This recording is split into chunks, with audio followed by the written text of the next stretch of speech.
In this problem, it asks you to use the properties of the mean and median to determine which are the correct mean and median for the following histogram. Now, here you're not actually going to do any math. The idea is to get an idea of what's going on based on the distribution. So I'm going to sketch a little outline of what's actually going on in this distribution. So notice that this is basically a symmetric bell-shaped distribution. And what this tells me, since this is symmetric, is that the mean and median have to be very close to each other. They don't have to be exactly the same, but I expect them to be really close. So now what I'm going to do is I'm going to use the fact that this is a multiple choice question in order to determine what my answer is. So I look at part A, and it's, option A, and it says that the mean is 4.2 and the median is 4.1. Okay, that sounds good. I'm going to put that one on hold because they're close together. In B, it says the mean is 3.5 and the median is 4.2. That's not very close together. We're going to lose that option. In C, it says the mean is 4.2 and the median is 3.5. All right, well, that's the same problem, so lose that one as well. They're just not close enough together. And in D, it says the mean is 2.5 and the median is 2.6, which is also close together.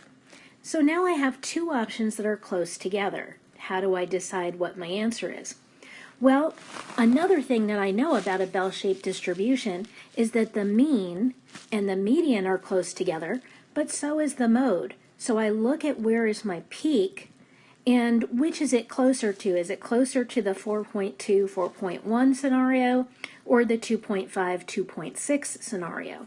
And that is what tells me my answer is A.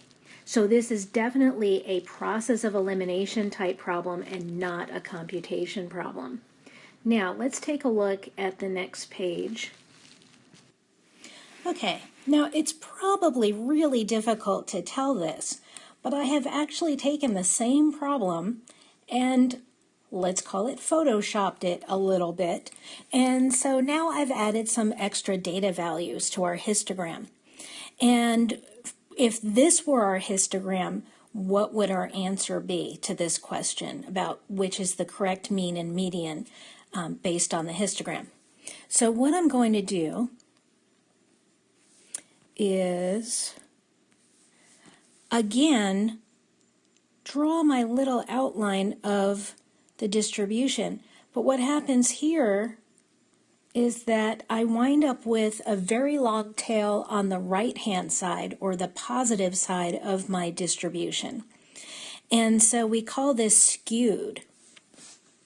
This histogram is skewed to the right, or skewed positively. I think you see skewed to the right a little more often, probably because right is a much shorter word to type than positively. Okay, so this distribution is skewed to the right. And what happens when you have skew is that the mean, because it's not resistant, gets pulled in the direction of the skew.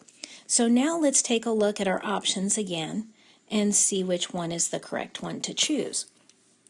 So in A, it says the mean is 4.6 and the median is 4.5, with them very close together.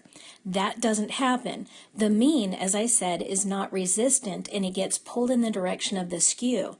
The median, however, is not going to get as affected. It can get pulled a little bit because what I did was I took all the original data and then I just threw in two more values. So the median might move a tiny bit, but it's not going to move as much as the mean is in this case. So A is definitely out. Okay, now let's look at option B. This says that the mean is 2.3 and the median is 4.6. So that would place the median about here and the mean down here. Now the mean is not being pulled in the direction of the skew in that case, so don't think so. All right, now let's look at option C because I ran out of space to make options. So we've just got 3 options now. Now this one says that the mean is 7.9. Let's see. So that would be about up here, and I really just made that up. So would it be actually at 7.9? I don't know. That looks pretty good though.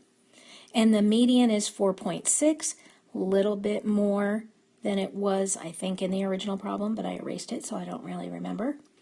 And the mean, here's the mean, is being pulled in the direction of that skew. It's being pulled towards these outliers that we have up here. And so I choose this one. That is the correct answer. So that's what would happen if you didn't have a symmetric distribution. And that's your answer.